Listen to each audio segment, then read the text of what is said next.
¿Podría estar ocurriendo una señal de Dios en Jerusalén en este mismo momento? Algo está pasando en la ciudad más profética del mundo, y lo inquietante es que no comenzó con una gran explosión ni con una noticia oficial. Comenzó en silencio, con una serie de eventos extraños que, vistos por separado, podrían parecer coincidencias. Incendios subterráneos en la red eléctrica, una piedra que se mueve cerca del muro occidental, animales que cambian su comportamiento sin explicación, nieve que se vuelve negra al tocar el fuego, granizo cayendo sobre zonas sagradas, y una grieta que avanza lentamente por el Monte de los Olivos. Cada uno de estos hechos podría parecer aislado, pero juntos están formando un patrón que está inquietando incluso a quienes viven allí. En este video vamos a examinar lo que realmente está ocurriendo en Jerusalén, porque muchos están recordando antiguas profecías bíblicas, y la razón por la que algunas personas creen que esto podría ser una advertencia espiritual para nuestro tiempo. Si sientes que algo está cambiando en el mundo, escribe "ven pronto" en los comentarios y quédate con nosotros. Empezó sin truenos, sin sirenas, sin las señales graduales que los ingenieros están entrenados para detectar antes de que un sistema falle. En la ciudad vieja de Jerusalén, múltiples secciones de la red eléctrica se encendieron casi simultáneamente. Las llamas brotaron de canalizaciones subterráneas de cables. Los transformadores saltaron con violencia en distintos barrios de la ciudad. Los focos de fuego no estaban agrupados a lo largo de una sola línea, ni confinados a una subestación específica. Aparecieron dispersos, pero con una sincronía perturbadora. Las cámaras de seguridad captaron un destello repentino bajo un pasaje empedrado, seguido de una columna de humo que ascendía entre muros milenarios. Segundos después, otro destello estalló a varias manzanas de distancia, y luego otro más. Los equipos que respondían al primer reporte fueron redirigidos casi de inmediato hacia nuevos puntos de ignición. El patrón no se parecía a una sobrecarga en cascada, que es lo que ocurre normalmente cuando un sistema eléctrico colapsa de forma progresiva. Se parecía más a disparadores independientes activándose casi al mismo tiempo. Las autoridades confirmaron que no hubo rayos en la zona. Las condiciones meteorológicas eran estables. No había olas de calor severas que pudieran haber forzado la red esa noche. Los sistemas de monitoreo no registraron alertas previas de sobrecarga, ni picos anómalos en la demanda. La carga eléctrica de la ciudad se mantenía dentro de los rangos esperados. Los ingenieros examinaron los transformadores dañados. Algunos mostraban firmas de quemado interior compatibles con una descarga repentina de alto voltaje. Otros presentaban daños que provenían de abajo, como si el calor hubiera comenzado en las líneas enterradas antes de propagarse hacia arriba. A pesar de ello, los equipos de inspección no encontraron interferencia externa clara, ningún signo de sabotaje, ninguna evidencia de manipulación coordinada. En pocos minutos, los bomberos controlaron las llamas visibles. La electricidad parpadeó en las manzanas cercanas, pero se restableció con rapidez. El daño físico, aunque serio, permaneció localizado. No hubo un apagón generalizado. No se requirió una evacuación masiva. La ciudad vieja siguió en pie, iluminada de nuevo por un suministro redirigido. Pero la simultaneidad siguió siendo la pregunta central que nadie podía responder. El estrés de la infraestructura fue citado como un factor posible. La red de Jerusalén incluye segmentos antiguos integrados con modernizaciones recientes. El aislamiento deteriorado, la infiltración de humedad y la fatiga térmica acumulada durante décadas pueden debilitar los sistemas enterrados. En los barrios históricos, el trazado subterráneo es complejo, dispuesto en capas debajo de siglos de piedra y reconstrucción. Las fallas pequeñas pueden permanecer sin detectar hasta que el colapso se produce. Aún así, el estrés de infraestructura rara vez genera ignición en múltiples zonas no adyacentes dentro de la misma ventana temporal estrecha. Los investigadores están analizando registros de voltaje, estabilidad de toma de tierra y telemetría de subestaciones. Los datos preliminares muestran breves pulsos irregulares antes de los incendios, no lo suficientemente grandes como para activar el apagado automático, pero lo bastante inusuales como para quedar marcados. Si esos pulsos fueron causa o efecto, sigue bajo revisión. Los testigos describieron los incendios como breves pero intensos. Destellos blanquiazules iluminaron callejones normalmente oscuros de noche. Un olor a aislamiento quemado persistió en el aire. Por unos segundos, la caliza milenaria reflejó el fuego moderno. Luego todo terminó. Jerusalén no cayó en el caos. Absorbió el golpe y se estabilizó. Pero la imagen persiste. Fuego que surge desde las entrañas de una de las ciudades más cargadas de historia del planeta. Sin tormenta, sin aviso, sin causa confirmada. Las autoridades siguen insistiendo en la cautela frente a la especulación. La revisión técnica continúa. Las reparaciones están en marcha. Las declaraciones oficiales se mantienen medidas. Aún así, la secuencia quedó registrada. Múltiples puntos de ignición, sin rayos, sin alerta de sobrecarga, sin detonante confirmado. El fuego apenas había sido extinguido cuando la piedra se movió. Cerca de la plaza del Muro Occidental en Jerusalén, una sección fundamental de caliza antigua se aflojó y se desprendió parcialmente de su lugar. No fue un colapso dramático, no hubo falla estructural en cascada ni compromiso generalizado, pero un segmento visible se desplazó, enviando piedras más pequeñas hacia abajo antes de que un bloque más pesado se separara de su posición. El polvo se elevó en el aire, las conversaciones se detuvieron, las cámaras se giraron. Los ingenieros llegaron al lugar rápidamente.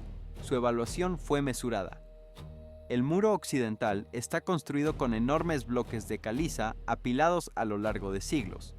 Aunque duraderos, esos bloques son vulnerables a las microfracturas causadas por la expansión prolongada de la humedad, el ciclo térmico y la redistribución de la presión estructural. Las grietas internas diminutas pueden desarrollarse de manera invisible con el tiempo. Un cambio sutil en la alineación de carga, aunque sea mínimo, puede permitir que la gravedad complete lo que la edad ya había preparado. La explicación técnica era sólida.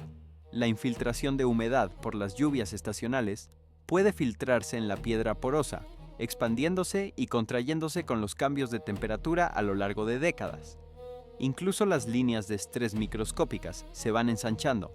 Si a eso se suman las vibraciones del tráfico peatonal moderno, las obras cercanas de infraestructura y el asentamiento natural bajo una ciudad antigua, el debilitamiento gradual se vuelve inevitable. Desde un punto de vista ingenieril, la fractura era plausible, pero fue la ubicación lo que cambió la percepción. El daño no estaba disperso aleatoriamente por la ciudad vieja.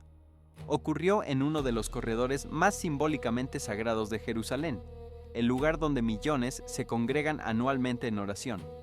El muro occidental no es solo arquitectura, es continuidad, representa la supervivencia a través de la conquista, el exilio y la reconstrucción. Incluso un desplazamiento estructural menor en ese espacio lleva un peso que trasciende la física.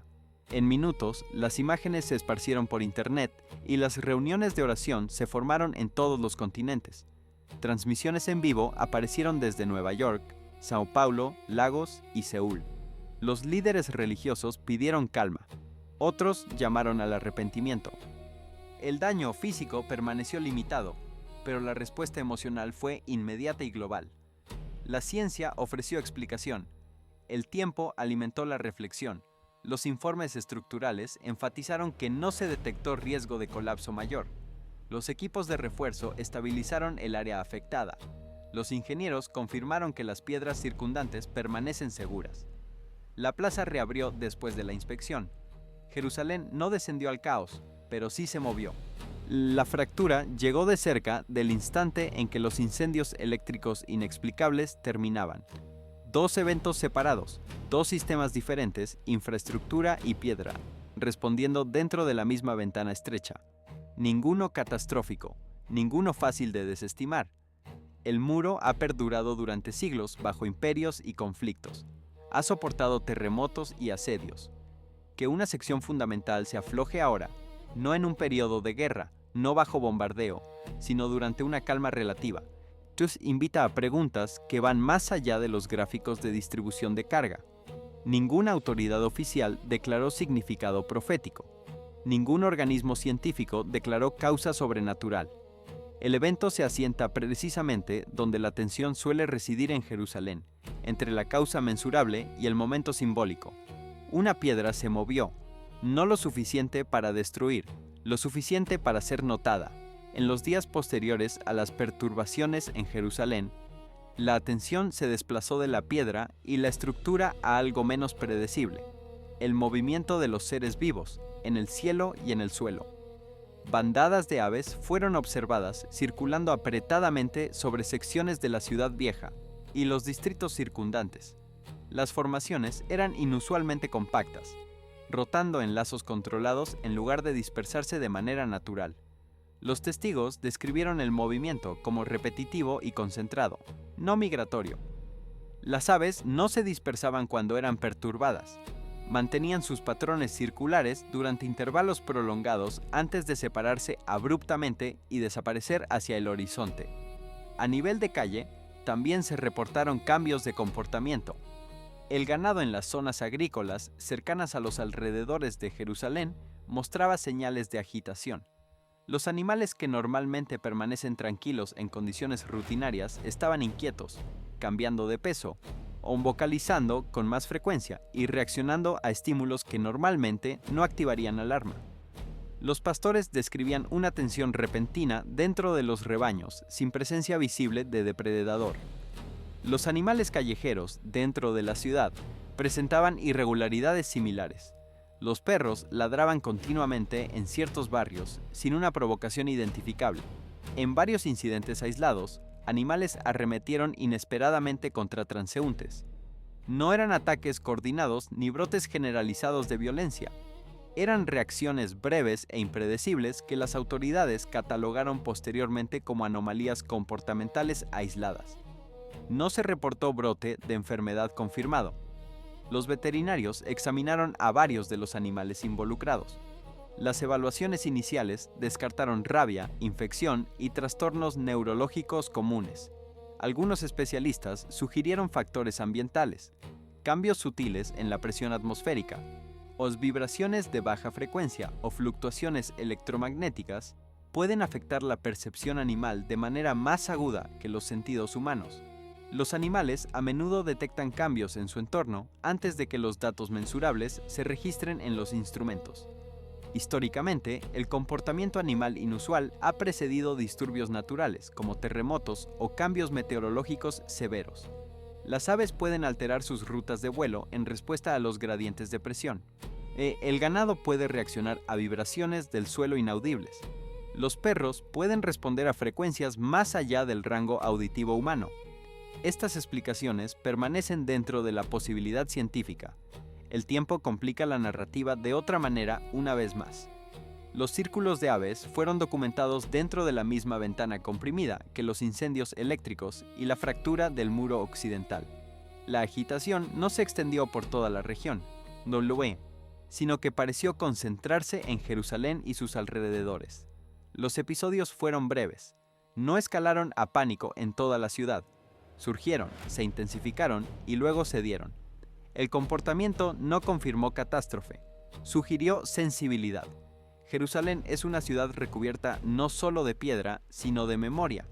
Cuando los animales reaccionan de maneras que desafían la claridad inmediata, los observadores buscan patrones. ¿Es ambiental, geológico, atmosférico o coincidencia amplificada por una conciencia elevada? Los textos antiguos registran imágenes similares en momentos de crisis. Los animales silvestres claman a ti, Joel 1:20. El versículo habla de sequía y convulsión, de la creación respondiendo a la perturbación. En Jerusalén, los animales reaccionaron. Si fue a un cambio ambiental sutil o algo que todavía se está midiendo, su comportamiento se convirtió en parte de una secuencia que continúa desplegándose, no con espectáculo, sino con señales que resisten el descarte fácil. Después del movimiento en el cielo y la inquietud entre los animales, la atmósfera sobre Jerusalén cambió de nuevo. Sin una acumulación estacional gradual, una nevada repentina descendió sobre partes de la ciudad. Jerusalén no desconoce la nieve invernal, pero este evento llegó de manera inesperada, sin pronósticos extendidos que predijesen acumulación significativa. En un corto periodo de tiempo, tejados, caminos de piedra y muros antiguos quedaron recubiertos de blanco. Los corredores de caliza de la ciudad vieja reflejaban la capa pálida. creando una quietud inquietante en las calles normalmente concurridas. A primera vista parecía ordinario, pero lo que llamó la atención fue lo que ocurrió a continuación. Los residentes que intentaban limpiar pequeños parches de nieve informaron algo inusual. Cuando se expusieron a llama directa de encendedores o pequeñas antorchas, las secciones de nieve no se derretían en agua clara como se esperaría. En cambio, se oscurecían rápidamente, tornándose negras antes de disiparse. En algunas zonas quedó un leve residuo parecido a la ceniza sobre la superficie debajo. Los videos del fenómeno se difundieron rápidamente por las redes sociales, amplificando la preocupación. Los testigos describieron el residuo como fino, pulverulento y más oscuro que la piedra circundante. Algunos lo compararon con hollín. Otros sugirieron contaminación transportada dentro de la propia nieve. Las autoridades locales tomaron muestras para análisis de laboratorio. Las evaluaciones preliminares de los meteorólogos apuntaron a contaminación atmosférica por partículas, posiblemente contaminantes industriales o polvo en suspensión, absorbido por las formaciones de nubes de nivel superior antes de precipitar. La nieve puede atrapar partículas en suspensión en el aire, bajo ciertas condiciones. La combustión contra esas partículas puede producir decoloración. La explicación es científicamente plausible. La percepción superó la explicación, como ocurre a menudo en este lugar. El contraste visual, nieve blanca que se oscurece hasta volverse negra, cargó con un peso simbólico en una ciudad que ya estaba bajo la atención global. Los medios sociales se llenaron de imágenes en cámara lenta y comentarios. Algunos interpretaron el fenómeno como una advertencia ambiental. Os instaron a la calma. Las agencias instaron a la calma. Las agencias meteorológicas continuaron el análisis. No se confirmaron agentes químicos peligrosos. La nevada se derritió en pocas horas al subir las temperaturas. Las calles volvieron a la normalidad. El residuo donde estuvo presente fue mínimo. Jerusalén no se congeló bajo una crisis. Absorbió otra anomalía. Lo que importa no es el espectáculo, sino la secuencia. La nieve apenas se había derretido cuando el cielo sobre Jerusalén volvió a cambiar. Sin la formación gradual de un frente de tormenta visible, una célula de granizo concentrada se desarrolló directamente sobre secciones de la ciudad. No había una extensa advertencia de radar de un gran sistema de truenos avanzando desde el oeste. Ninguna pared de nubes oscuras se deslizó por el horizonte.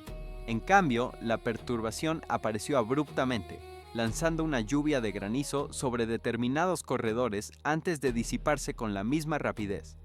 Los testigos describieron el granizo como irregular e inusualmente denso. Golpeó tejados, vehículos y senderos de caliza milenarios con fuerza explosiva. En la zona del Monte de los Olivos, varios olivos sufrieron daños visibles. Ramas rotas, hojas destrozadas, corteza marcada por repetidos impactos verticales. Los caminos de piedra mostraban nuevas marcas superficiales compatibles con golpes descendentes concentrados.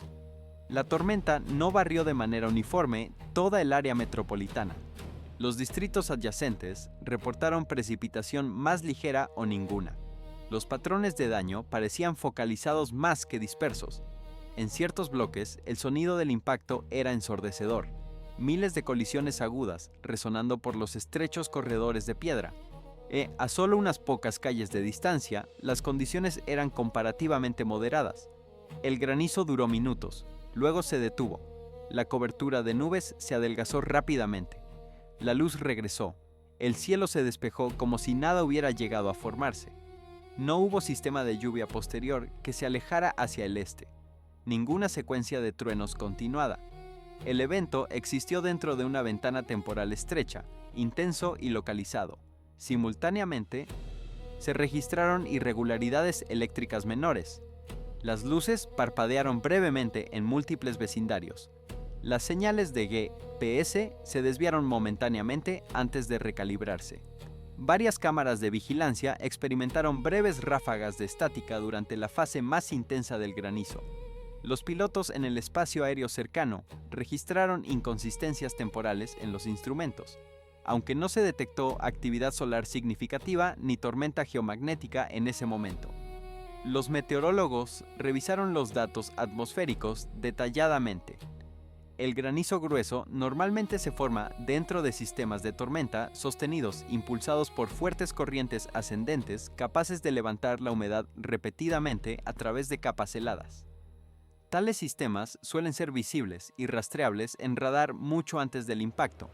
En este caso, los datos mostraban inestabilidad, pero no del tipo comúnmente asociado con producción significativa de granizo de ese tamaño y concentración. Una posibilidad citada fue la formación de microcelda, inestabilidad atmosférica muy localizada que puede intensificarse rápidamente bajo gradientes de temperatura específicos. Otra teoría involucró la cizalladura del viento en niveles superiores interactuando con materia particulada residual de perturbaciones anteriores. Ambas permanecen bajo evaluación. El patrón sigue siendo difícil de ignorar. Fuegos bajo la ciudad, piedras que se mueven en el muro, animales que reaccionan, nieve que se oscurece, granizo que golpea con precisión focalizada. Cada elemento tiene una explicación científica potencial. Cada evento cae dentro de los límites de los fenómenos naturales. Su compresión dentro de un periodo estrecho sobre Jerusalén continúa atrayendo escrutinio. Los textos antiguos han asociado durante mucho tiempo el granizo con momentos de intervención decisiva. El Señor lanzó truenos y granizo, Éxodo 9:23. El versículo habla de la intensidad del cielo, respondiendo con fuerza. Jerusalén no sufrió destrucción catastrófica. La infraestructura permaneció intacta. Los servicios de emergencia respondieron con eficiencia. La ciudad se estabilizó una vez más. Pero por 7 breves minutos, el cielo sobre Jerusalén entregó fuerza concentrada sin acumulación clara, y luego se retiró. Las perturbaciones no escalaron al caos. Se acumularon a lo largo de un sendero muy transitado de piedra en el Monte de los Olivos en Jerusalén. Una fina fractura apareció donde no existía ninguna línea visible días antes. A primera vista, parecía ordinaria. Una grieta superficial en caliza envejecida, del tipo que se forma con el tiempo por exposición meteorológica y tráfico peatonal constante. El Monte de los Olivos ha soportado siglos de presión, temperaturas cambiantes, lluvia estacional, temblores sísmicos y el movimiento constante de visitantes.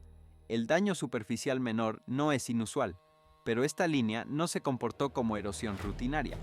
La fractura trazó una dirección deliberada de este a oeste a través del sendero. No se ramificó irregularmente. No se desmoronó hacia afuera de manera impredecible. En cambio, se extendió gradualmente, manteniendo una alineación consistente. Los ingenieros que monitoreaban el lugar confirmaron que no se registró ninguna escalada sísmica mayor durante su aparición. Solo se detectaron microtremores tan pequeños que normalmente pasarían desapercibidos para el público. Los geólogos revisaron los sistemas de fallas cartografiados bajo Jerusalén. La región se encuentra cerca del corredor de la falla transformante del Mar Muerto, un límite tectónico activo responsable de terremotos históricos. Aún así, esta grieta no se alineaba limpiamente con las líneas de falla primarias cartografiadas. Tampoco coincidía con trabajos de excavación, construcción subterránea o vibración de maquinaria pesada. Los equipos de topografía examinaron las superficies interiores de la fractura. Los bordes parecían relativamente lisos en lugar de irregulares, lo que sugiere una liberación de tensión controlada más que una ruptura violenta. En varios segmentos, la brecha era estrecha pero precisa, como si el estrés hubiera estado acumulándose silenciosamente dentro de la caliza estratificada, antes de encontrar un camino de menor resistencia. Los ingenieros lo etiquetaron como liberación de tensión superficial, un ajuste natural dentro del estrato de roca envejecido. Con el tiempo, la expansión y contracción térmica, la infiltración de humedad y el asentamiento sutil del suelo pueden acumular estrés. Cuando ese estrés supera la resistencia de la piedra, o puede formarse una fractura sin sacudida dramática. Desde un punto de vista estructural, la explicación era medida y razonable. Las autoridades no declararon peligro estructural. El área permaneció abierta. Se instalaron instrumentos de monitoreo para rastrear cualquier ensanchamiento o cambio de dirección. No se identificó riesgo de corrimiento de tierra. El Monte de los Olivos no se partió en dos, solo se ajustó. Lo que sobresale no es la grieta en sí sola, sino sus características: expansión gradual, dirección consistente, escaso acompañamiento sísmico y proximidad a terreno de importancia histórica. Cada elemento por sí solo podría ser irrelevante. Juntos forman un patrón que resiste la categorización fácil. Por ahora, la grieta permanece bajo vigilancia, sin órdenes de evacuación, sin advertencias oficiales. La vida continúa en el Monte de los Olivos como de costumbre, pero la atención ha cambiado. El suelo no se ha abierto, pero la confianza en las explicaciones simples, sí. Para comprender verdaderamente lo que significa una grieta en el Monte de los Olivos, hay que entender primero qué lugar ocupa esa colina en la arquitectura del pensamiento profético. No es un accidente geográfico, no es simplemente la elevación que queda al este de la ciudad vieja de Jerusalén. Es el escenario específico sobre el cual algunos de los textos más cargados de expectativa del mundo antiguo proyectaron sus visiones del futuro. El profeta Zacarías, en el capítulo 14 de su libro, describe un día en que los pies del Señor se posarán sobre el Monte de los Olivos. En ese momento, según el texto, el monte se dividirá en dos desde el este hasta el oeste, creando un gran valle. Este no es un pasaje oscuro ni secundario. Es uno de los textos proféticos más citados dentro de las tradiciones que anticipan una intervención divina en la historia humana. Y la grieta que se está formando ahora en ese lugar específico, aunque sea pequeña, aunque sea apenas visible sin instrumentos de medición, ocurre precisamente donde ese texto dijo que algo ocurriría. La geografía de la profecía y la geografía del evento se superponen de una manera que los observadores serios no pueden ignorar con tranquilidad. La diferencia entre una grieta profética y una grieta geológica no está necesariamente en la física de la fractura. Puede estar en el contexto en que ocurre. El mismo evento que en cualquier otro lugar del mundo sería archivado como un informe técnico de asentamiento de suelo. En este lugar específico, en este momento específico, en medio de esta serie específica de eventos que lo rodean, adquiere una dimensión que ningún informe técnico puede capturar completamente. Los ingenieros que la midieron hicieron su trabajo con rigor. Sus lecturas son correctas. Sus metodologías son sólidas. Pero el informe que producen no responde la pregunta que más gente está haciendo. No porque esa pregunta sea científicamente irresponsable, sino porque es de un orden diferente. Es la pregunta que surge cuando la evidencia acumulada ya no encaja en las categorías habituales y la mente humana busca un marco más amplio en el que organizarla. Hay precedentes históricos de grietas en el Monte de los Olivos, que fueron registradas en textos antiguos y vinculadas a eventos de importancia mayor. La tradición judía antigua asocia ciertos movimientos geológicos en esa colina con momentos de transición en la historia de Israel. No son referencias que puedan verificarse con las herramientas de la arqueología moderna, pero su existencia como memoria colectiva, como parte del tejido narrativo con que esa ciudad ha interpretado sus propias experiencias a lo largo de milenios, convierte cada nuevo movimiento en ese suelo en algo que resuena con todo ese peso acumulado.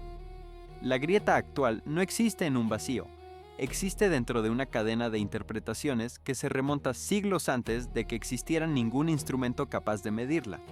Esto no se puede ignorar solo porque no haya habido víctimas.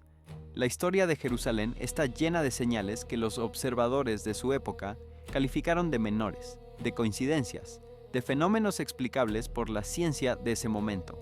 Y muchos de esos eventos resultaron ser el prólogo de algo que nadie anticipaba. Pues el Monte de los Olivos no es cualquier colina, es el lugar donde los profetas contemplaron el futuro de la ciudad. Es el lugar al que, según el texto de Zacarías, sus pies se posarán en el día de la intervención divina final. Cada grieta en esa tierra específica lleva un eco diferente al que cargaría en cualquier otro sitio del planeta. No se trata de superstición, y se trata de reconocer que ciertos lugares acumulan significado durante milenios, y que ese peso no desaparece porque la modernidad lo ignore. La pregunta que muchos observadores religiosos se hacen no es si la grieta es peligrosa en sentido estructural, es si la grieta es parte de algo que ya está en movimiento a un nivel que los instrumentos geológicos no están diseñados para detectar. Un proceso no medido por sismógrafos ni por radares, sino por la acumulación de señales que, vistas juntas, y apuntan en la misma dirección. La dirección no es el pánico, no es el caos, es la preparación. Algo se acerca, algo está siendo anunciado. Y el Monte de los Olivos, una vez más, está en el centro de ese anuncio. Jerusalén comenzó a experimentar lluvias inusualmente intensas para la temporada. No era un sistema de tormenta prolongado, ni una acumulación lenta típica de los ciclos meteorológicos regionales. En cambio, la lluvia llegó abruptamente, desbordando el drenaje en zonas localizadas y produciendo inundaciones repentinas en calles y caminos bajos. La velocidad de acumulación llamó la atención. Los niveles del agua subieron más rápido de lo esperado, transformando las superficies antes de que las autoridades o los residentes tuvieran tiempo de responder. Mientras que las inundaciones en sí no son sin precedentes, el momento y la intensidad se sentían fuera de lugar. Junto con la lluvia, y surgieron reportes de arroyos y canales de escorrentía que mostraban cambios de color inesperados. En varias ubicaciones, el agua aparecía más oscura o teñida con matices poco familiares. Las explicaciones iniciales apuntaban a perturbaciones de sedimentos, depósitos minerales o escorrentía interactuando con tierra expuesta. Estas explicaciones abordaban la mecánica, pero no el momento. Los cambios aparecieron rápidamente y se retiraron igual de silenciosamente, dejando más preguntas que daños. Al mismo tiempo, las condiciones de calor se intensificaron. El aire se volvió más pesado, presionando hacia abajo en lugar de circular. Las temperaturas no necesariamente rompieron récords, pero la atmósfera se sentía inusualmente densa y opresiva. El movimiento se ralentizó, la concentración se debilitó. El calor persistió de maneras que interrumpieron la rutina, especialmente cuando se combinó con la lluvia reciente. En lugar de enfriar el entorno, la humedad pareció amplificar la incomodidad, creando una sensación de tensión más que de alivio. Sobre todo esto, el cielo mostraba actividad que inquietaba a los observadores. Se reportaron rayos cerca de ubicaciones consideradas sagradas desde la antigüedad, ocurriendo sin la acumulación de tormenta típica asociada con esa descarga eléctrica. Estos rayos no fueron destructivos, no causaron incendios, daños estructurales ni heridos. Lo que los hizo notables fue su ubicación y frecuencia. Los rayos parecían selectivos más que dispersos, iluminando áreas específicas antes de desaparecer sin escalada. Individualmente, cada uno de estos fenómenos puede explicarse. La meteorología da cuenta de las tormentas repentinas. La química explica los cambios de sedimentos. La variabilidad climática explica el calor opresivo. Las condiciones atmosféricas explican los rayos. Pero cuando estos elementos ocurren juntos, lluvia, alteración del agua, presión de calor y rayos dirigidos, el sentido de aleatoriedad comienza a debilitarse. Los patrones emergen no a través de la severidad, sino a través de la superposición.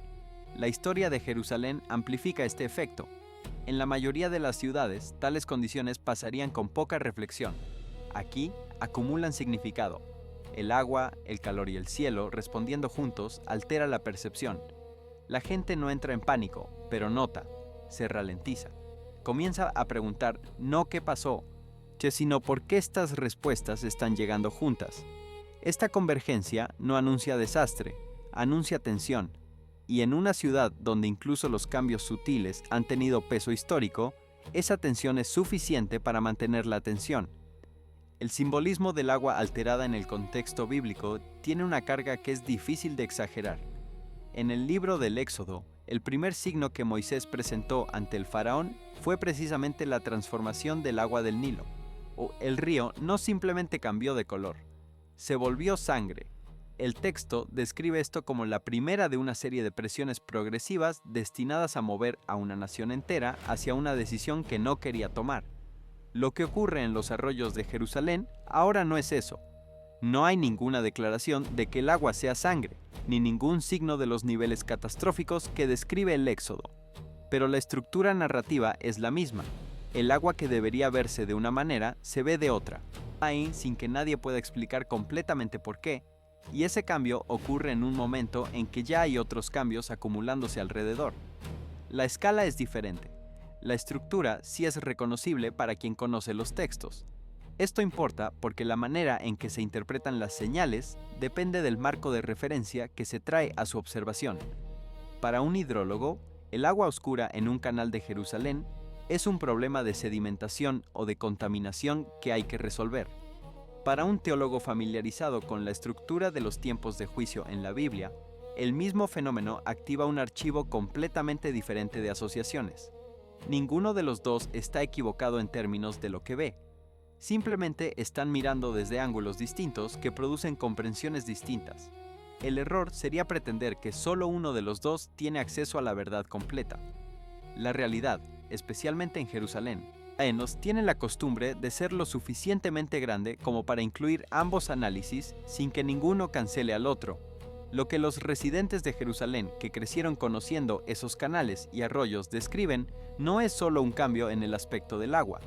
Describen un cambio en la sensación de familiaridad con el lugar, esa sensación de que el entorno que conocían y en el que confiaban de manera inconsciente ya no es del todo predecible.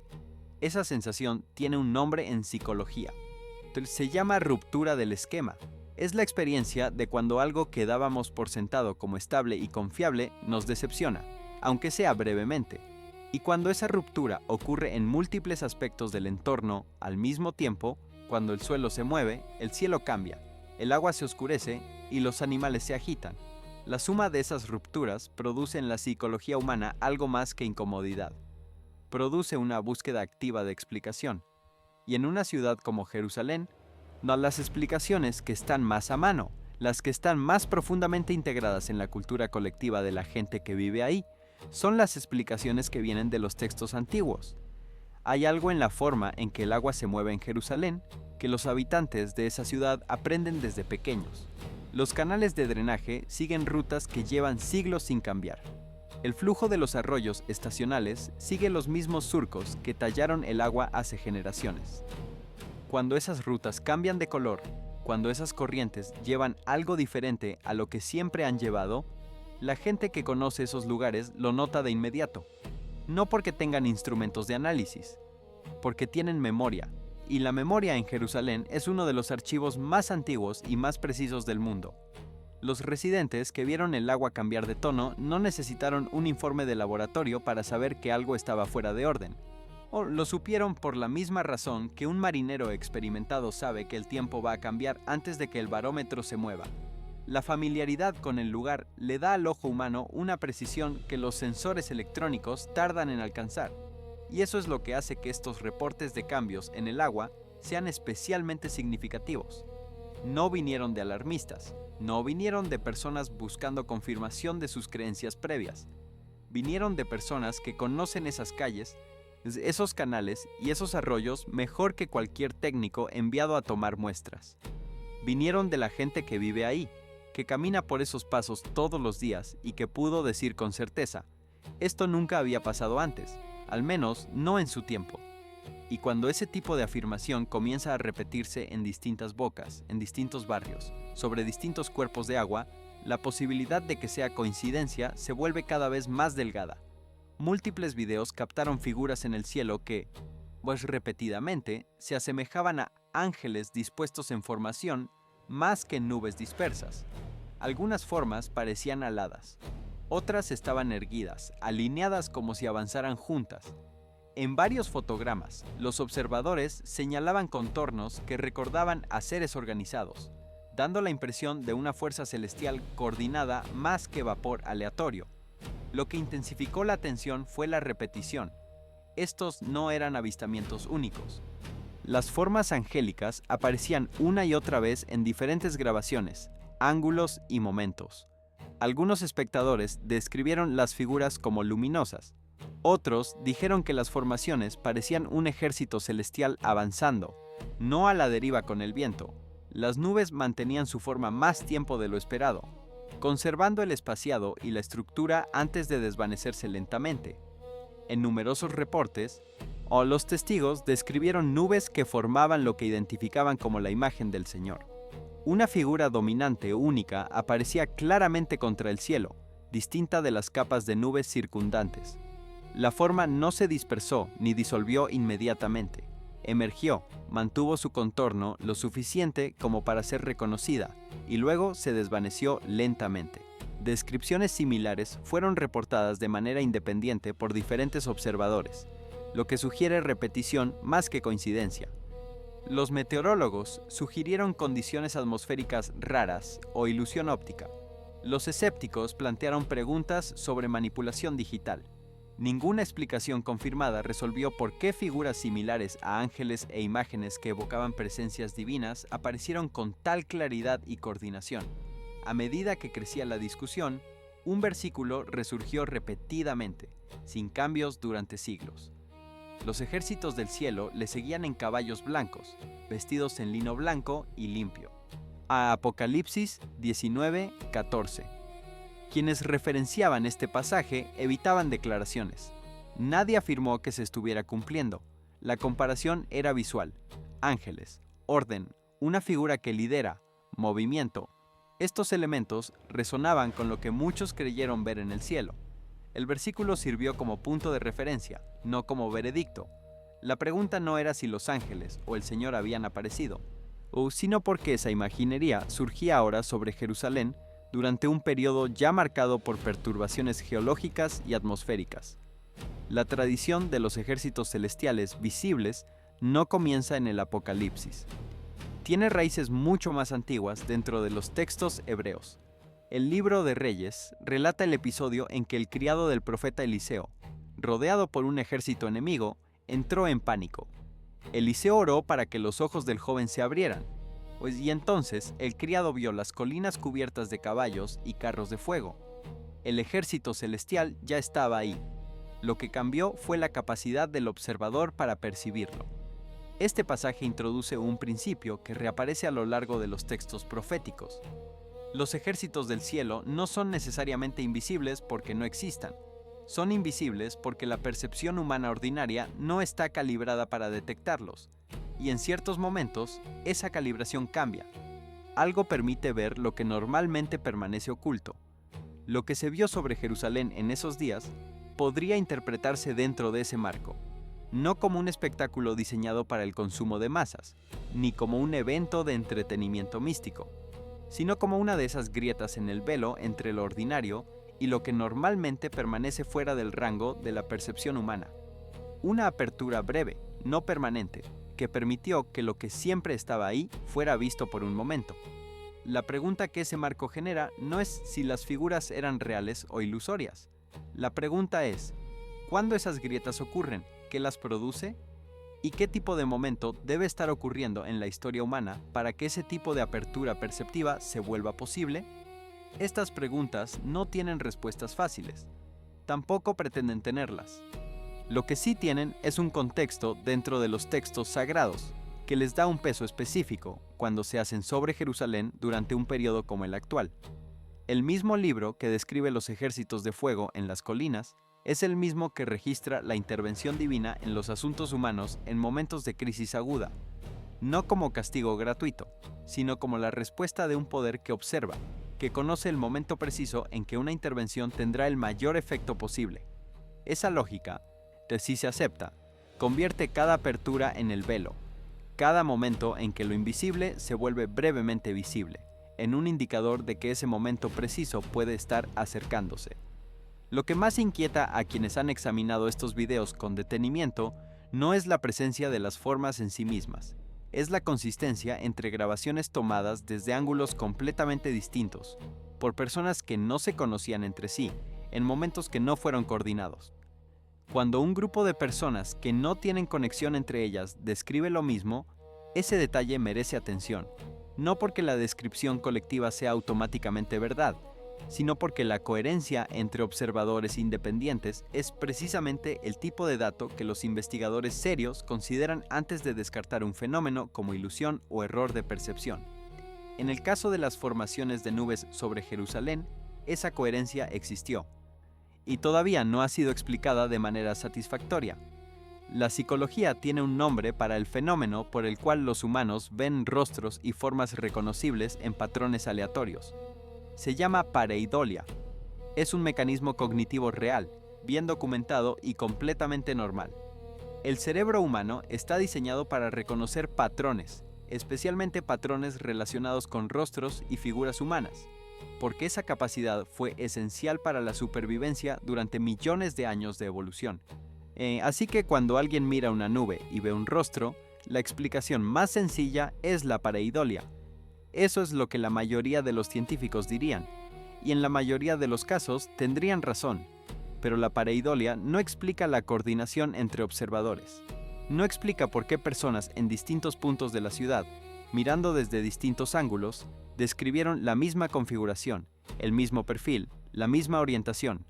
La pareidolia es individual. Lo que ocurrió en Jerusalén durante esos días fue colectivo, y esa diferencia es la que no ha podido ser cerrada todavía.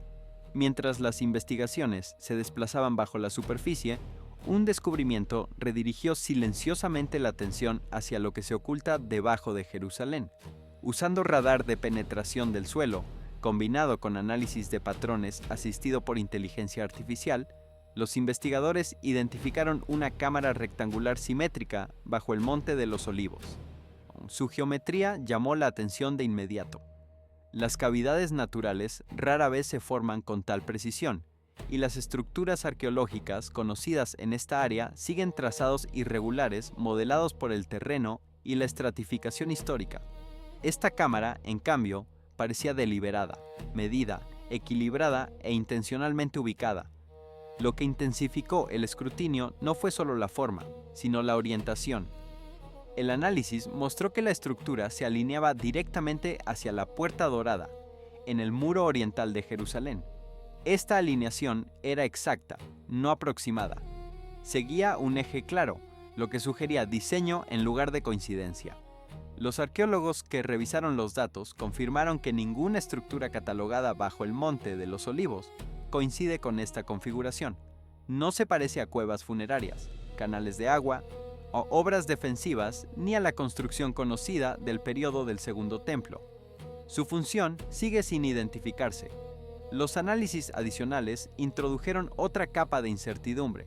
Las imágenes detectaron marcas en las superficies interiores compatibles con escritura hebrea antigua. Estas inscripciones fueron identificadas solo a través de detección remota. No se ha llevado a cabo ninguna excavación. El texto no ha sido accedido físicamente, traducido ni datado. Su antigüedad, el origen y propósito permanecen desconocidos.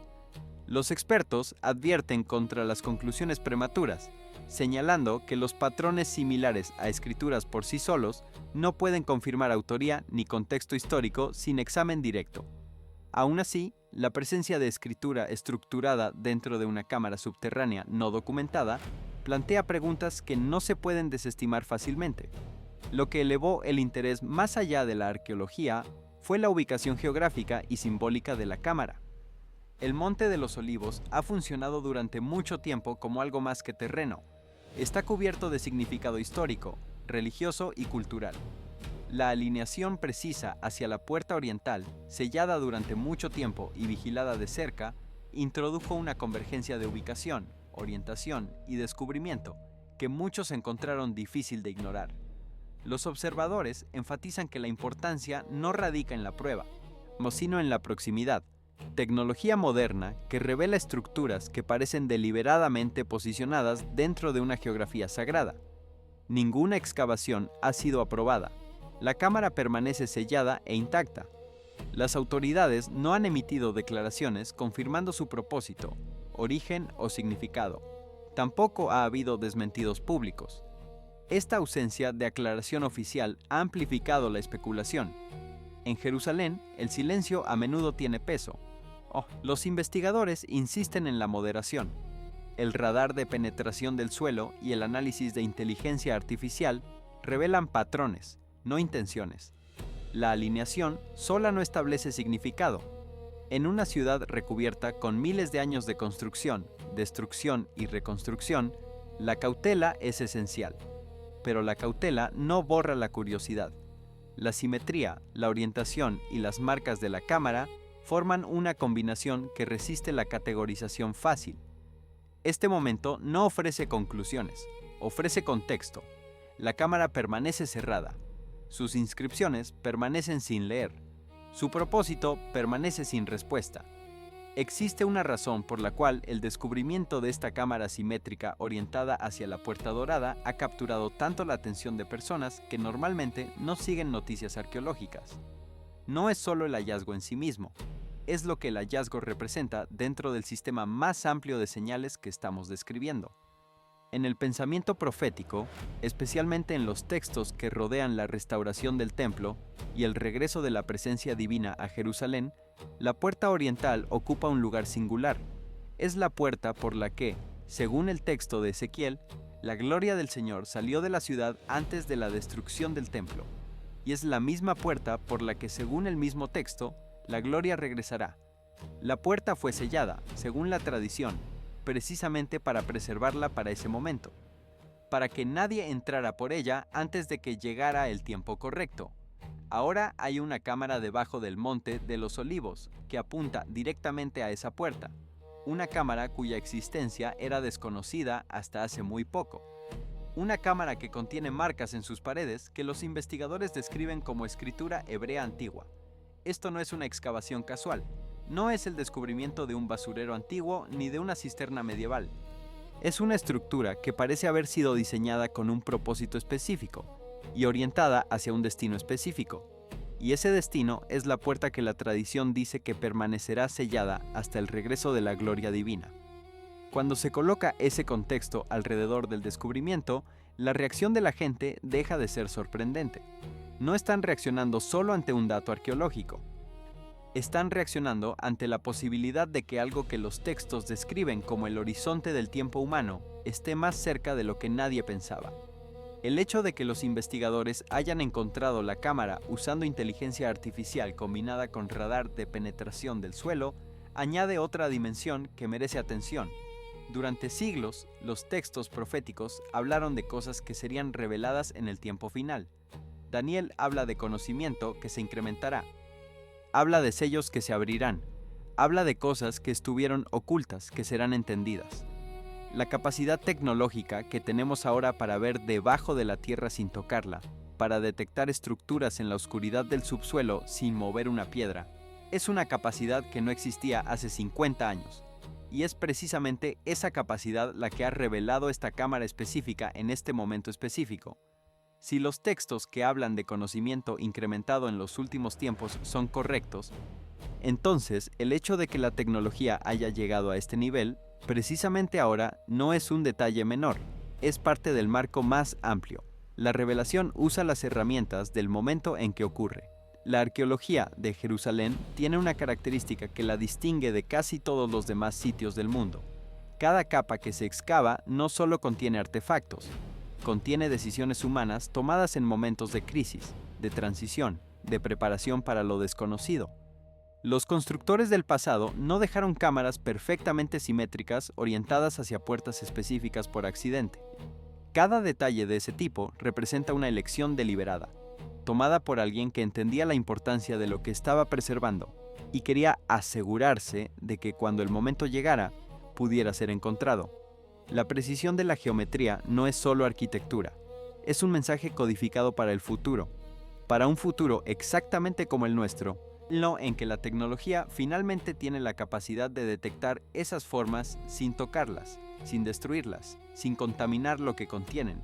El hecho de que la cámara haya sido descubierta ahora, con esta tecnología específica, en este momento específico, en medio de todos los demás eventos que estamos describiendo, no es un detalle menor. En los textos proféticos, los descubrimientos no son accidentales. Las revelaciones tienen su tiempo.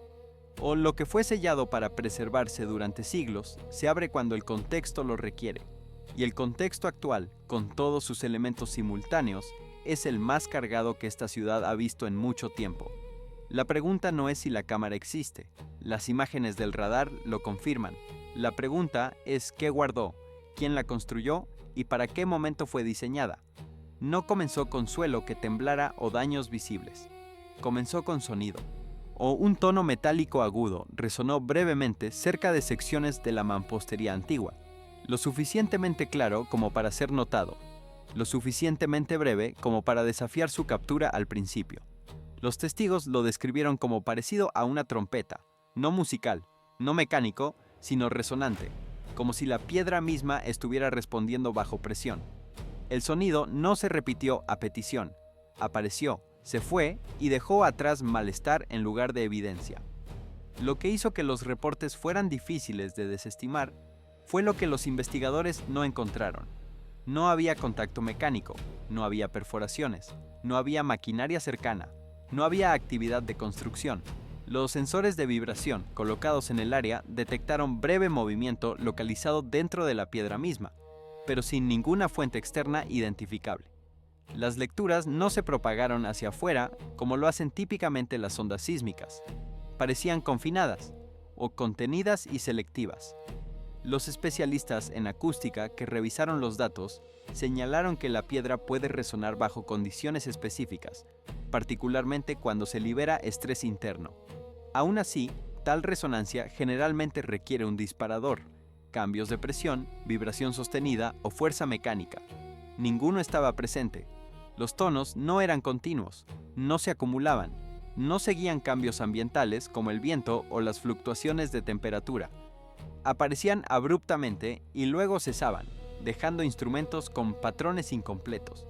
Las piedras involucradas no eran aleatorias, eran antiguas, muy deterioradas y arraigadas desde hace mucho tiempo en terreno sagrado.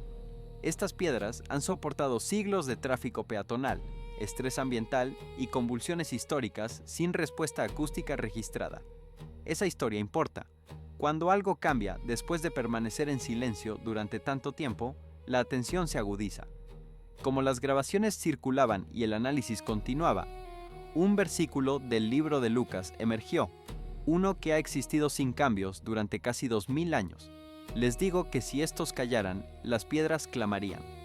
Lucas 19:40. Quienes referenciaban el pasaje lo hacían con cautela. No se afirmó que las piedras estuvieran cumpliendo la profecía o comunicando un mensaje. El versículo fue citado por su lenguaje, no como una declaración, sino como un recordatorio de que las escrituras han utilizado durante mucho tiempo la creación misma como testigo. La idea de que en momentos de contención o silencio, los elementos no humanos responden no es nueva dentro del pensamiento bíblico. Lo que inquieta a los observadores no es el versículo solo, sino la convergencia del tiempo. Estos sonidos no ocurrieron de manera aislada. Aparecieron durante un periodo ya marcado por desplazamientos sutiles del suelo, a irregularidades atmosféricas y mayor atención a los cimientos físicos de Jerusalén. Las piedras no hablaron con palabras, resonaron brevemente, selectivamente y sin explicación. No se ha ofrecido ninguna conclusión oficial. Los sonidos no se han vuelto regulares, los sensores permanecen en su lugar. El análisis continúa. En una ciudad cubierta de memoria, la piedra siempre ha sido más que material. Lleva testigos, absorbe historia.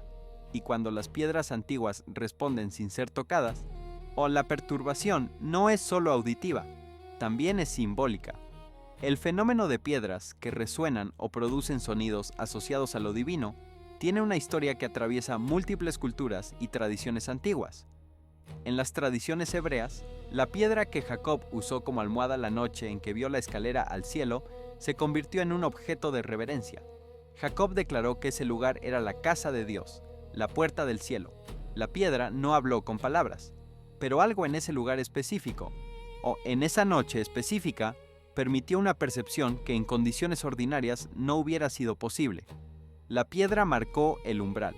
El sonido que produce una piedra que está en el umbral entre lo ordinario y lo sagrado no es el sonido de la piedra en sí misma. Es el sonido de algo mayor que está usando la piedra como instrumento de comunicación. Los monjes medievales que construyeron las grandes catedrales de Europa conocían algo que los ingenieros modernos tienden a olvidar. La piedra tiene memoria, no en un sentido metafórico, en un sentido físico. La piedra registra los esfuerzos a los que ha sido sometida, registra las temperaturas que ha soportado, registra las presiones que ha absorbido durante décadas y siglos. Cuando esos registros se liberan, la piedra responde con sonido. Los constructores medievales diseñaban sus edificios para aprovechar esas propiedades acústicas, para que la piedra resonara de maneras que amplificaran la experiencia de lo sagrado. Lo que ocurre en Jerusalén no es exactamente eso, pero comparte algo con esa comprensión. Las piedras que resuenan ahora son piedras que han acumulado siglos de historia, de oración, de conflicto, de reconstrucción. Cuando esa acumulación encuentra una vía de expresión, El sonido que produce no es simplemente el sonido de estrés estructural liberándose. Es el sonido de todo lo que esa piedra ha absorbido durante siglos, encontrando finalmente una forma de salir. Los testigos que escucharon esos tonos en Jerusalén describieron algo que va más allá del volumen o la frecuencia del sonido. Describieron la calidad de la experiencia. Dijeron que el tono penetraba de una manera que los otros sonidos de la ciudad no lo hacen. Que se sentía diferente de cualquier ruido mecánico o ambiental que hubieran escuchado antes. Que cuando desapareció, el silencio que dejó era más pesado que el silencio ordinario. Ese tipo de descripción es consistente a través de culturas y épocas, cuando los seres humanos intentan articular experiencias que rozan lo que normalmente está fuera del alcance de la percepción. No prueban nada, pero describen algo. Y lo que describen es la experiencia de estar en el límite de lo que la sensorialidad humana ordinaria puede procesar. Hay algo que ningún análisis espectral puede medir completamente: el efecto que produce en una persona escuchar un sonido que no debería existir proveniente de un lugar donde no debería originarse. Los testigos que describieron esos tonos cerca de la mampostería antigua no hablaron de la experiencia como un evento técnico, hablaron de ella como algo que los detuvo en seco, como algo que los hizo mirar alrededor buscando la fuente, sin encontrarla, como algo que dejó una sensación que persistió mucho después de que el sonido terminara. Ese tipo de experiencia, la que queda adherida a la memoria no como dato sino como presencia, es la que más difícilmente puede descartarse, porque no es el sonido lo que persiste, es la certeza de que algo más allá de lo ordinario acaba de ocurrir, y que no hay ninguna categoría disponible en el lenguaje cotidiano para describirlo con precisión. Los filósofos medievales que estudiaban la teología de los ángeles y de las señales divinas tenían un concepto para esto. Lo llamaban vestigium, que podría traducirse aproximadamente como rastro o huella. La idea era que cuando lo divino actúa en el mundo material, no siempre lo hace con espectacularidad. A veces deja solo un rastro y una marca en la textura de lo real que no puede explicarse por los mecanismos habituales de causa y efecto. El vestigium no demuestra nada, no es prueba en ningún sentido legal o científico, pero para quien lo percibe genera una certeza diferente a la que produce la prueba. Genera la certeza de la presencia. Y eso, en Jerusalén, en este momento, en medio de todos estos eventos, es exactamente lo que los testigos describen cuando hablan de los sonidos de las piedras. Mientras las piedras volvían a silenciarse, la atención se desplazó hacia el interior, donde emergió una imagen que desafió las expectativas más que el sonido. Dentro de un espacio de culto en Jerusalén, llamas fueron vistas rodeando una cruz. El fuego era visible, contenido e inconfundible, pero no había humo, ni chamuscado, ni daño en madera, metal o material circundante. Los testigos describieron la escena como breve pero clara, que duró lo suficiente como para ser grabada antes de desaparecer sin dejar rastro. Lo que inmediatamente llamó la atención fue la ausencia de efectos secundarios. El fuego normalmente se anuncia a través de transferencia de calor, residuos o combustión. Ninguno estaba presente. Los sensores de calidad del aire no detectaron partículas de humo. Los análisis térmicos, tomados poco después, no mostraron calor residual. La cruz misma no tenía marcas, ni ennegrecimiento, ni decoloración, y ni debilitamiento de la estructura. El entorno permaneció intacto como si las llamas hubieran existido sin interactuar con las propiedades físicas a su alrededor. Los investigadores exploraron explicaciones convencionales. Las fallas eléctricas fueron descartadas debido a la ausencia de cableado cerca de la cruz. Las reacciones químicas fueron descartadas porque no se encontraron acelerantes ni residuos. Los efectos de reflejo o proyección no lograron explicar el movimiento tridimensional de las llamas capturado en cámara. No se emitió ninguna conclusión científica, no porque el análisis fuera incompleto, sino porque ningún mecanismo conocido se ajustaba al comportamiento observado. La brevedad del fenómeno añadió a su complejidad. No escaló, no se propagó, no se repitió a petición. Apareció, rodeó la cruz y desapareció. Los eventos que persisten invitan a la experimentación, o los que terminan rápidamente invitan a la interpretación. Mientras circulaban las imágenes, algunos observadores recordaron un pasaje del libro del Éxodo, largo, familiar e inmutable. Allí el ángel del Señor se le apareció en llamas de fuego desde dentro de un arbusto. Moisés vio que aunque el arbusto estaba en llamas, no ardía. Éxodo 3:2. La referencia no se ofreció como identificación o prueba. Nadie afirmó que la escena representara el mismo evento o llevara el mismo significado. El versículo fue citado porque establece una categoría dentro de las Escrituras: fuego que no consume.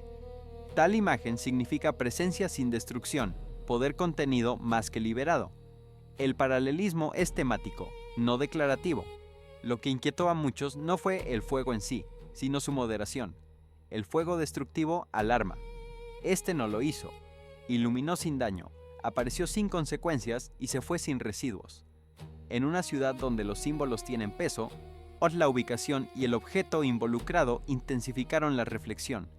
No se emitió ninguna declaración oficial para cerrar el asunto.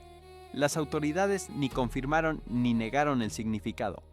El video permanece, el espacio permanece sin cambios y las preguntas permanecen abiertas. Cuando los primeros testigos del fuego alrededor de la cruz publicaron sus grabaciones, la reacción de la red fue predecible en su división. Un grupo amplificó inmediatamente el evento como una señal profética definitiva. Otro grupo buscó, también de inmediato, cualquier explicación técnica que pudiera reducir el fenómeno a algo ordinario.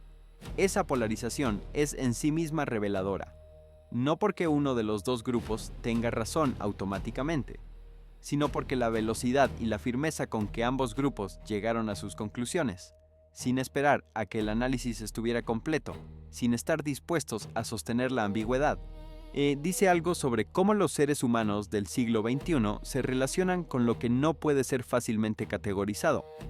Los textos bíblicos tienen una postura clara sobre la verificación de las señales. No dicen que hay que aceptar todo lo que parece sobrenatural sin discernimiento. Tampoco dicen que hay que descartarlo todo antes de investigarlo. Dicen que hay que examinar las señales, que hay que compararlas con lo que ya se sabe y que hay que evaluar su fruto, no su origen, que a menudo no puede ser determinado con certeza, sino su fruto, lo que produce en quien lo observa. Si produce orgullo, exhibicionismo y declaraciones extravagantes, los textos son cautelosos. Si produce humildad, orientación renovada y una disposición más profunda hacia lo que realmente importa, los textos lo consideran positivo. El fuego alrededor de la cruz en Jerusalén, según los testimonios de quienes lo vieron en persona, produjo silencio y lágrimas más que declaraciones. Eso, no dentro del marco de discernimiento que los propios textos ofrecen, es un dato que merece ser mencionado. El fuego sin combustión como fenómeno teológico tiene una larga historia dentro de las tradiciones monoteístas. No solo aparece en el episodio de la zarza ardiente, aparece en la columna de fuego que guió al pueblo de Israel durante la travesía del desierto. Aparece en las descripciones de la presencia divina sobre el tabernáculo. Aparece en las visiones de los profetas donde el fuego es simultáneamente señal de santidad y de juicio. En todos estos contextos, el fuego que no consume tiene la misma función: marcar un umbral, señalar el punto donde lo ordinario termina y algo de otro orden comienza. No destruye lo que rodea porque no ha venido a destruir, ha venido a señalar. Y la señal, en todos estos casos sin excepción, precede un momento de decisión, de transición, de llamado. Lo que ocurrió en ese espacio de culto en Jerusalén, si los registros son precisos, cae en esa misma categoría. No vino a quemar, no vino a destruir, vino a marcar, y quienes lo vieron, independientemente de su postura teológica, describieron la experiencia con la misma palabra que aparece en casi todos los relatos bíblicos de encuentros con lo sagrado: asombro, no terror, no alivio, asombro. Esa combinación de grandeza incomprensible y presencia innegable que hace que el lenguaje ordinario resulte insuficiente para describir lo que acaba de ocurrir. Lo que siguió no fue colapso, sino elevación. En varias áreas de Jerusalén, secciones del pavimento fueron observadas levantándose desde abajo, en lugar de hundirse o romperse. El asfalto se elevó en crestas poco profundas. El pavimento se curvó en lugar de abrirse. El movimiento era sutil al principio, notable solo como suelo irregular, luego gradualmente más visible a medida que la superficie continuaba elevándose. Esta no era la falla violenta usualmente asociada con la inestabilidad del suelo urbano. El monitoreo sísmico no registró terremotos. No había temblores lo suficientemente fuertes como para explicar el desplazamiento vertical. Las agencias geológicas no informaron de socavones formándose debajo de las áreas afectadas, y los registros municipales confirmaron que no había proyectos de tunelización, ya sea actualizaciones de infraestructura o construcción subterránea en curso en ese momento. Lo que hizo la situación más difícil de clasificar fue cómo progresó la elevación. No ocurrió aleatoriamente ni en parches aislados. En cambio, el suelo se elevó a lo largo de líneas definidas, manteniendo la dirección y la continuidad a través de secciones del pavimento. En algunas ubicaciones, estas líneas se extendían más allá de una sola cuadra, lo que sugería presión sostenida más que falla a nivel de superficie. Los ingenieros que revisaban las imágenes señalaron que los problemas típicos del suelo urbano, erosión del suelo, saturación de agua o expansión por calor, rara vez producen este tipo de movimiento ascendente controlado. La dirección de la presión aquí es lo que más importa. En la mayoría de los fenómenos geológicos urbanos, la presión trabaja hacia abajo o hacia los lados. Busca la salida de menor resistencia, que generalmente implica hundimiento o expansión lateral. Lo que se está observando en Jerusalén va en la dirección opuesta. Sube, se eleva. Busca no el punto de menor resistencia, sino el punto más alto disponible. Para quien observa esto desde un ángulo no solo geológico, esa dirección tiene un significado que va más allá de la mecánica del suelo. En el lenguaje simbólico de casi todas las tradiciones espirituales del mundo, lo que sube busca el cielo, lo que se eleva señala hacia arriba.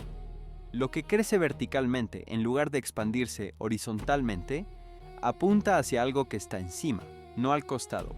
La imagen del suelo de Jerusalén elevándose en líneas controladas es, simbólicamente, la imagen de la tierra misma apuntando hacia arriba, en un gesto que los textos describen como propio de los momentos de consumación. La geología de Jerusalén ha sido estudiada extensamente debido a la importancia arqueológica del sitio. Debajo de las calles modernas hay capas que corresponden a periodos distintos de la historia humana. Cada conquista, cada destrucción y cada reconstrucción dejó su marca en el subsuelo. Los arqueólogos que han trabajado aquí durante décadas describen el subsuelo como un libro donde cada página es una civilización. Y ese libro, según lo que los sensores y los testimonios de las calles sugieren ahora, está experimentando una presión que viene de más abajo de la última página. Algo debajo de todas las capas históricas está empujando hacia arriba, y esa presión, cualquiera que sea su origen, está reordenando las líneas del suelo en un patrón que los expertos todavía no han podido clasificar con los marcos disponibles. Los residentes describieron la experiencia como inquietante más que alarmante. Las calles permanecieron utilizables. Los edificios no mostraron daños inmediatos. La vida cotidiana continuó. La conciencia, a pesar de todo, persistía. La gente nota cambios bajo sus pies, pequeños pero innegables. En una ciudad ya sensible al movimiento, incluso una deformación menor atrae la atención. El ritmo lento del cambio fue quizás su característica más llamativa. No hubo un único momento de falla al que señalar, ningún incidente que pudiera aislarse y descartarse. El suelo se ajustó con el tiempo, remodelando silenciosamente la superficie urbana sin forzar una respuesta de emergencia. La falta de escalada hizo el fenómeno más difícil de desestimar, no más fácil. Lo que sigue sin resolverse no es si ocurrió la deformación, sino por qué tomó esta forma. El movimiento ascendente sin colapso desafía las suposiciones comunes sobre cómo las ciudades responden al estrés subterráneo. En Jerusalén, donde capas de historia descansan bajo calles modernas, la idea de que el suelo mismo puede cambiar sin romperse lleva un peso particular. Las carreteras no cedieron, se elevaron. Y en una ciudad construida sobre capas acumuladas, físicas, históricas y simbólicas, ese movimiento ascendente dejó a muchos con la misma pregunta: ¿qué presión se está acumulando abajo? ¿Y por qué está comenzando a surgir ahora? Más allá de los cambios físicos en la tierra y el cielo, otro desarrollo ha llamado la atención sostenida: uno arraigado no en la geología o la atmósfera, sino en la intención humana. En los últimos años, los esfuerzos para restaurar estructuras y prácticas religiosas antiguas en Jerusalén han pasado de la discusión a la preparación. El Sanedrín ha sido formalmente restablecido. Los instrumentos del templo han sido reconstruidos según especificaciones históricas. La vaca roja, considerada desde hace mucho tiempo un elemento necesario para la purificación ritual, ha sido identificada y confirmada. Estos pasos son deliberados, organizados y documentados abiertamente. Lo que hace notables estos desarrollos no es su existencia sola, sino su tiempo. Tales esfuerzos han aparecido periódicamente a lo largo de la historia, a menudo desvaneciéndose debido a obstáculos políticos, religiosos o logísticos. Esta vez han progresado de manera constante y en paralelo. La planificación, el entrenamiento y la preparación de materiales han avanzado juntos más que en aislamiento. El impulso no ha dependido de un solo líder o momento, sino de la acción coordinada a través de múltiples grupos. Los observadores señalan que estas restauraciones se están desenvolviendo junto con eventos físicos inusuales. Cambios geológicos, descubrimientos subterráneos, anomalías atmosféricas y deformación urbana han ocurrido todos dentro de la misma ventana de tiempo más amplia. En la tradición bíblica, la restauración ritual a menudo aparece durante periodos de transición más que de estabilidad. La reactivación de prácticas antiguas rara vez se retrata como una reacción a la crisis sola, sino como preparación durante momentos en que cambios más profundos están en curso. Por eso algunos han señalado a Daniel 12:4, que habla de asuntos largo tiempo sellados que se comprenden en su tiempo señalado. La referencia es interpretativa, no conclusiva, utilizada para enmarcar la sensación de que ciertos desarrollos emergen solo cuando las condiciones se alinean. Estas restauraciones no son secretas, no se apresuran, son medidas y metódicas. Esa moderación solo ha intensificado el interés. Lo que hace especialmente significativa la confirmación de la vaca roja no es solo su rareza biológica, aunque esa rareza es real y está bien documentada. Un animal que cumpla todos los criterios establecidos en los textos del libro de Números no aparece con frecuencia. Los textos rabínicos señalan que en toda la historia del pueblo de Israel, solo 9 vacas rojas perfectas llegaron a ser utilizadas para el ritual de purificación. La 10ª, según la tradición, será preparada en los días del templo que será reconstruido. La afirmación de que esa 10ª vaca ha sido identificada y confirmada, si resulta ser verificable, no es un dato menor dentro de la teología de la restauración. Es la pieza final de una lista de condiciones que los textos establecen como necesarias para que el servicio del templo pueda comenzar. Y una pieza final no es un paso más en la preparación, es la señal de que la preparación ha concluido y de que el siguiente paso ya no es de preparación sino de acción. Hay que ser preciso aquí. Nadie está afirmando que el templo ya está siendo construido o que el servicio ha comenzado. Lo que está ocurriendo es algo anterior y más sutil. Las condiciones para que eso pueda ocurrir están siendo verificadas y satisfechas, una por una, con una metodicidad que quienes siguen estos desarrollos describen como deliberada. La diferencia entre estar preparado para actuar y actuar es enorme en términos de eventos visibles y verificables. Pero en términos de lo que significa para el arco general de la historia, la preparación completada y la acción iniciada están separadas por un umbral, no por una distancia. Y todo lo que hemos descrito sugiere que ese umbral está siendo aproximado desde múltiples ángulos simultáneamente.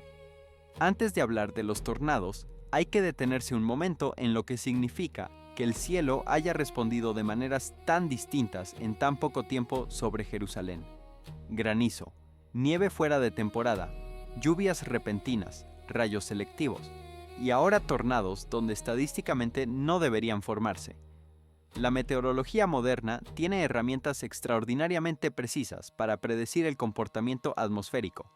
Satélites que rastrean sistemas de presión con días de anticipación. Modelos computacionales que simulan la interacción de millones de variables con resultados que, en condiciones normales, permiten pronósticos con alta confiabilidad. Cuando esas herramientas fallan repetidamente sobre el mismo lugar en el mismo periodo de tiempo, la explicación que los mismos meteorólogos ofrecen suele ser la misma. Anomalía estadística. Dos palabras que en la práctica significan: algo ocurrió que nuestros modelos no podían predecir y todavía no entendemos completamente por qué. O la acumulación de anomalías estadísticas es en sí misma estadísticamente anómala. Si un evento individual tiene una probabilidad baja de ocurrir, la probabilidad de que múltiples eventos igualmente improbables ocurran en el mismo lugar dentro del mismo periodo se multiplica de manera que hace el conjunto mucho más sorprendente que cada parte individualmente. Los matemáticos tienen un término para cuando los improbables se vuelven sistemáticos: evidencia de un patrón. No prueba de una causa específica, pero sí señal de que hay algo más que azar operando en el sistema. En el caso de Jerusalén y el comportamiento atmosférico sobre esta ciudad en las últimas semanas, la acumulación de anomalías ha superado el umbral en que pueden ser descritas cómodamente como coincidencias aisladas. El patrón es visible. Su causa, para la ciencia, sigue siendo abierta. Lo que tomó la atención del mundo durante el periodo de señales acumuladas en Jerusalén fue una serie de tormentas que llegaron sin el tiempo de preparación que los sistemas meteorológicos típicamente conceden. Tornados aparecieron en lugares donde estadísticamente no deberían existir. Luego desaparecieron tan rápidamente como se formaron. Rápidos, inestables, de corta duración pero intensos. Los meteorólogos lucharon por explicar el tiempo. Los indicadores tradicionales eran débiles o estaban ausentes. No había ningún sistema de tormenta claro alimentando la rotación. Las firmas de radar aparecían tarde o incompletas. En términos simples, la atmósfera no se comportó de la manera en que se suponía que debía hacerlo. Para quienes estaban en el suelo, esa confusión se convirtió rápidamente en miedo. Cuando el peligro llega sin advertencia, el pánico se propaga más rápido que la tormenta misma. No había ningún sentido de control, solo reacción: correr, esconderse, aferrarse. Muchos dijeron que se sintió menos como el tiempo y más como una interrupción, como si algo hubiera quebrado abruptamente las reglas. Cuando el aire finalmente se calmó, muchos creyeron que lo peor había pasado. Estaban equivocados. Lo que siguió fue más silencioso, más lento y mucho más inquietante. Mientras el cielo se calmaba, el suelo debajo de Jerusalén comenzaba a cambiar. Carreteras que habían sido rectas durante décadas empezaron a doblarse, o no a abrirse violentamente, no a colapsar, sino a curvarse sutilmente hacia arriba y hacia los lados. Los antiguos senderos de piedra mostraban desalineación, bloques individuales que se desplazaban lo suficiente como para ser notados por ingenieros y locales que conocen estas calles de memoria. Los cimientos permanecen en pie, pero algo debajo de ellos ya no era estable. Lo que hace esto perturbador no es solo el movimiento, sino el silencio. No se registró ningún terremoto, sin temblores, sin réplicas.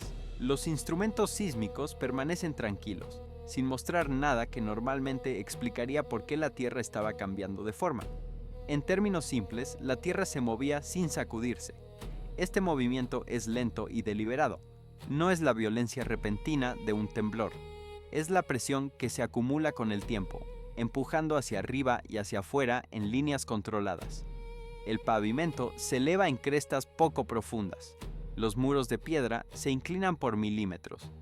Nada lo suficientemente dramático como para causar pánico, aunque lo suficientemente serio como para que los expertos no puedan ignorarlo. Los científicos luchan con un problema central: presión sin temblores. Normalmente, cuando el estrés se acumula bajo el suelo, se libera a través de sacudidas. Así es como la Tierra se alivia. Pero aquí, la presión parece estar redistribuyéndose en lugar de liberarse. La Tierra se ajusta en su lugar como si respondiera a algo constante y persistente más que a una fuerza repentina. Esto confunde los modelos geológicos estándar. Se ha sugerido el movimiento de agua subterránea. Se ha considerado la expansión del suelo. Se menciona el asentamiento a largo plazo, pero incluso estas explicaciones se quedan cortas porque tales procesos generalmente todavía producen vibraciones menores. Aquí no hay ninguna. Para quienes siguen de cerca, el patrón se siente intencional. Los desplazamientos siguen líneas claras. afectan áreas conectadas más que puntos aleatorios. Las estructuras antiguas muestran tensión pero permanecen intactas, como si estuvieran siendo probadas más que destruidas.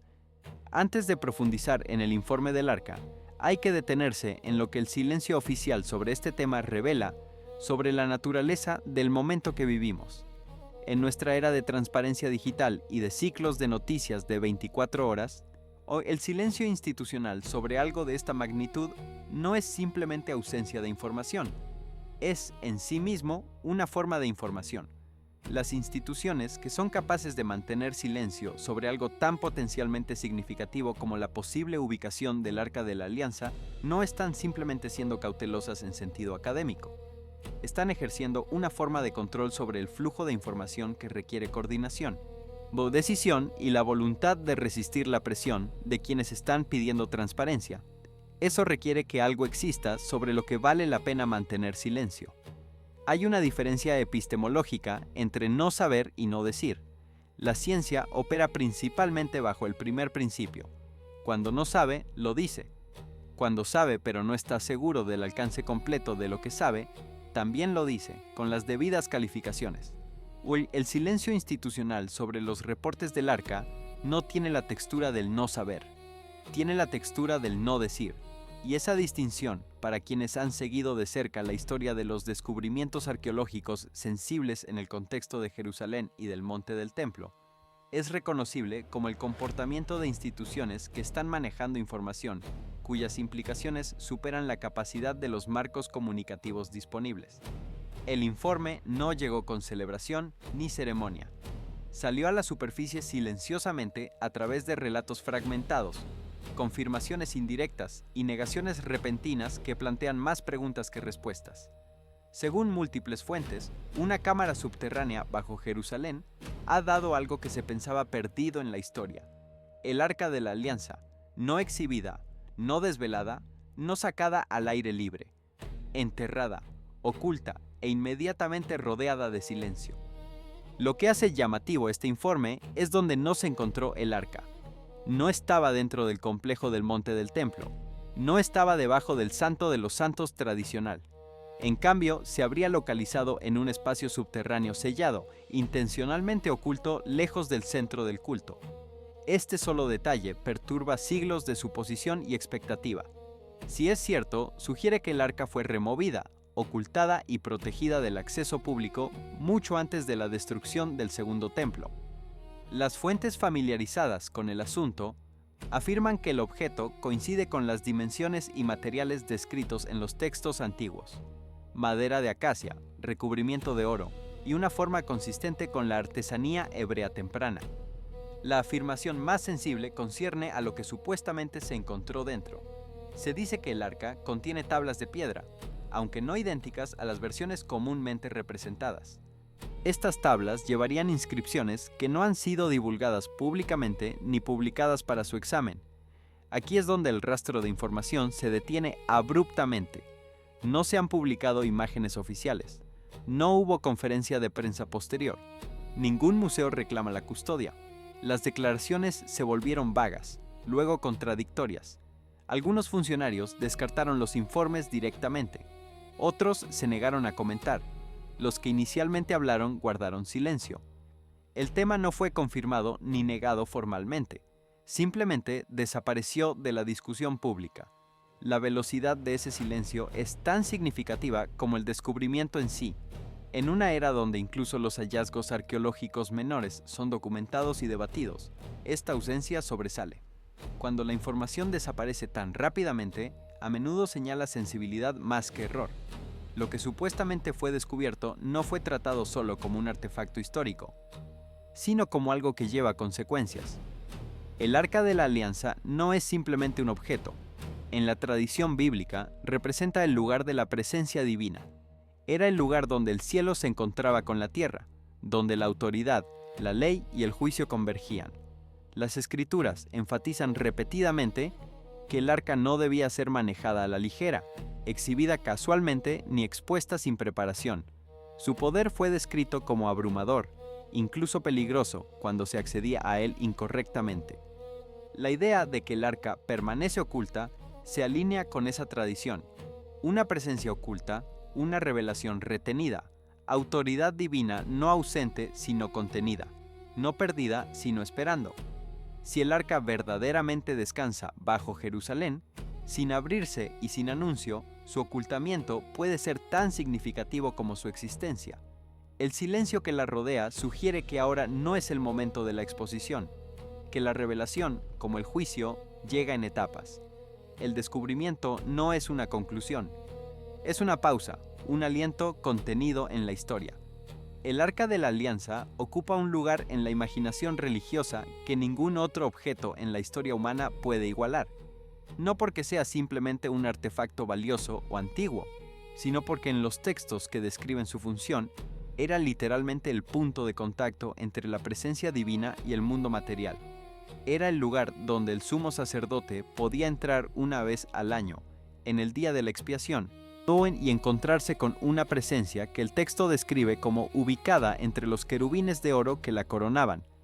El arca no contenía solo las tablas de la ley, contenía la vara de Aarón que había florecido, contenía un frasco de maná del desierto, contenía los elementos que conectaban el presente del pueblo con su historia de liberación y con la promesa de su destino. Era, en todos los sentidos que la tradición puede articular, el corazón material de la relación entre un pueblo y su Dios.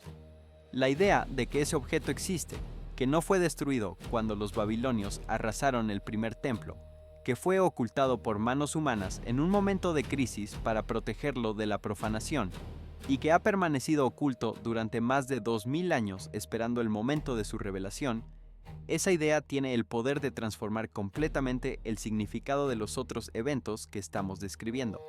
Porque si el arca existe y está debajo de Jerusalén, ni su existencia no es un dato arqueológico más. Es la confirmación de que el hilo que conecta la historia antigua con el presente nunca se rompió, que lo que fue prometido no fue cancelado, que el silencio no fue abandono, fue preservación, y que la revelación, cuando llegue, no será el inicio de algo nuevo, será el retorno de algo que nunca terminó completamente. Para entender por qué eso importa, hay que entender lo que significa el arca en el contexto de las profecías sobre la restauración. El libro de Jeremías, en el capítulo 3, incluye un pasaje desconcertante donde el profeta dice que en los días por venir, la gente ya no hablará del arca ni la echará de menos, que no la fabricarán de nuevo. Algunos han interpretado esto como que el arca desaparecerá permanentemente. Otros lo leen de manera diferente, que cuando llegue el tiempo al que ese pasaje apunta, la presencia que el arca representaba se manifestará de manera tan directa y tan completa que el objeto mismo pasará a ser secundario. La presencia lo absorberá todo, el recipiente se volverá irrelevante ante lo que contiene. Si esa interpretación es correcta, entonces el momento del redescubrimiento del arca no es el clímax de la historia, es el penúltimo paso antes de algo que hará que el arca misma parezca pequeña. La historia de las búsquedas del Arca de la Alianza es tan larga como la historia misma del mundo que intenta encontrarla. Durante siglos, exploradores, teólogos, aventureros y académicos han rastreado pistas que van desde Etiopía hasta Irlanda, desde los montes de Armenia hasta las catacumbas bajo Roma.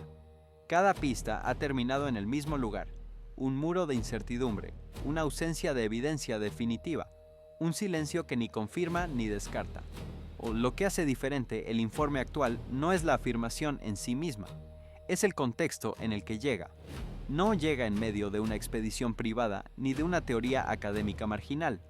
Llega en medio de una serie de eventos físicos verificables que ya han alterado el suelo, el cielo y las estructuras de Jerusalén. Y llega envuelto en un silencio oficial que no tiene el carácter de una negación, sino de una contención. Esa distinción entre negar y contener es la que merece atención. Es cuando algo se niega, el sistema que lo niega actúa con firmeza, produce comunicados, convoca expertos, ofrece explicaciones alternativas. Cuando algo se contiene, el sistema que lo contiene actúa con cuidado, reduce la información disponible, da respuestas vagas, redirige la conversación hacia otros temas. Lo que rodea el informe del arca no se parece a una negación, se parece a una contención, y eso, O para quienes han estudiado la historia de los descubrimientos arqueológicos sensibles en Jerusalén, es una firma reconocible. Bajo capas de arena seca y suelo compactado, los investigadores han reportado algo que no debería estar ahí en absoluto. Hielo sólido, no humedad, no escarcha, sino capas de hielo reales, preservadas bajo tierra en un entorno definido por el calor, la aridez y la exposición prolongada a temperaturas extremas. Este descubrimiento ha dejado desconcertados a los científicos porque contradice directamente lo que la geología del desierto supuestamente permite. En condiciones normales, el hielo no puede sobrevivir bajo la arena del desierto. El calor se transfiere hacia abajo. El suelo seco acelera el derretimiento con el tiempo. Cualquier material congelado debería desaparecer por completo.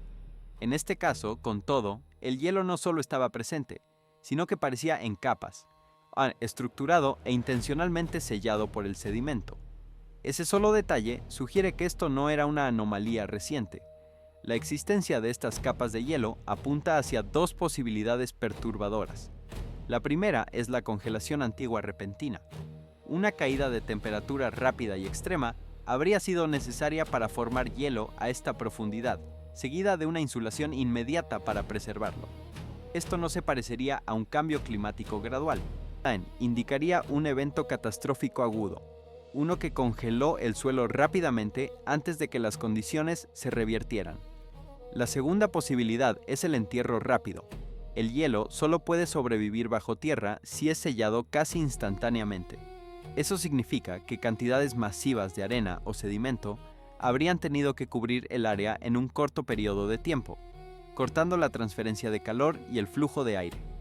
Esto sugiere un movimiento geológico violento muy más allá de los procesos normales del desierto. Ambas explicaciones desafían las líneas de tiempo convencionales. Implican que la Tierra experimentó un evento lo suficientemente poderoso como para anular el clima, la geografía y la descomposición natural.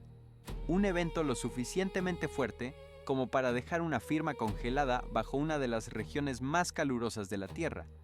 En las escrituras, el hielo y la nieve no se tratan como fenómenos meteorológicos aleatorios. Se describen como instrumentos, fuerzas que aparecen y desaparecen según el mandato. El Salmo 148:8 declara: nieve y neblina, viento tempestuoso que cumple su mandato.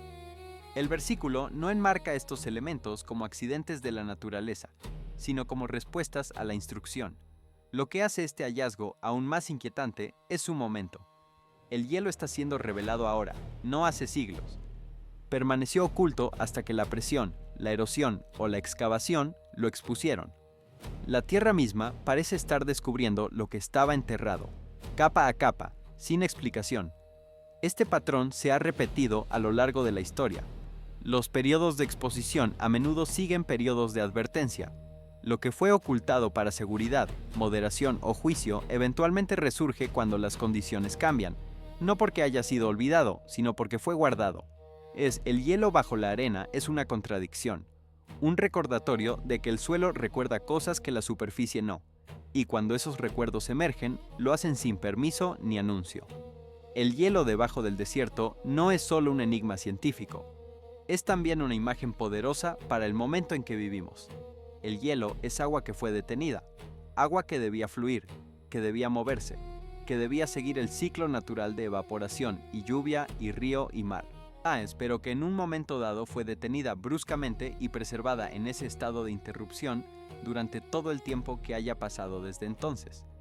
Cuando ese hielo se descongela, el agua que fluye de él no es nueva, es antigua. Es la misma agua que fue detenida, liberada ahora. El mismo flujo, retomado en un tiempo distinto.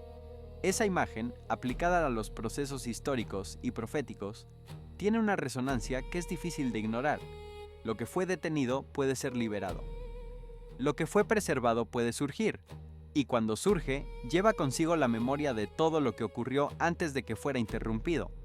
Hay geólogos que estudian el hielo antiguo, los núcleos de hielo extraídos de los glaciares de la Antártida y Groenlandia, porque esas capas de hielo contienen información sobre la atmósfera de la Tierra en momentos muy remotos del pasado. Burbujas de aire atrapadas en el hielo conservan muestras de la composición atmosférica de hace miles de años. Partículas volcánicas preservadas en capas específicas permiten fechar erupciones que ocurrieron antes de que existiera ningún registro escrito. El hielo actúa como un archivo, como una biblioteca donde el tiempo se conserva en capas que pueden leerse si se sabe cómo hacerlo. Lo que está debajo del desierto ahora también es un archivo, solo que todavía no sabemos exactamente qué registra. Y eso, en el contexto de todos los demás descubrimientos y eventos de este periodo, o es quizás lo más inquietante de todo. Hay algo debajo del suelo que espera ser leído, y los instrumentos para leerlo acaban de llegar,